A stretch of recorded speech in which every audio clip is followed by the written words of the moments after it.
some things shouldn't have the authority to rule over you.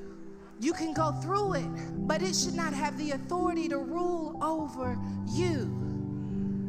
Not everything you go through should have the authority to change your soul. I'm not gonna lie, you may change my attitude. You may change my emotion. But at the end of the day, I get in my prayer closet and I reject what you tried to inject, because you can't have the power to change my soul.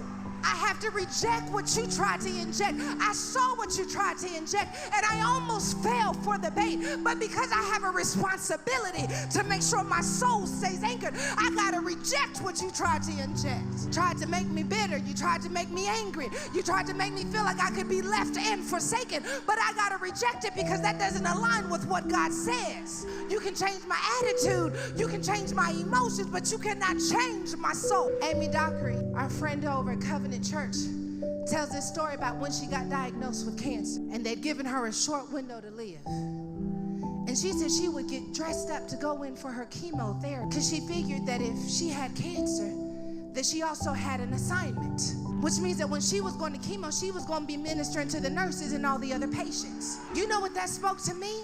Cancer, you may have my body, but you can't have my soul. I know we want healing, but what if God's got you on assignment to see if you can keep your soul anchored even in the midst of the trial? If you can keep your soul anchored even in the midst of the disease.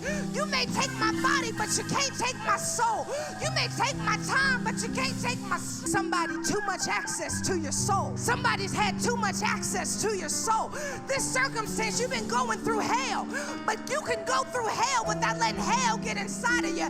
I hear God saying somebody needs to take their soul. You don't have the authority to change my soul. My soul didn't start with you, so you can't come in here changing what started with God. I take back everything that the enemy tried to take from me in my soul. You can keep the stuff, I want my soul back. You can keep the time, I want my soul back. You know why?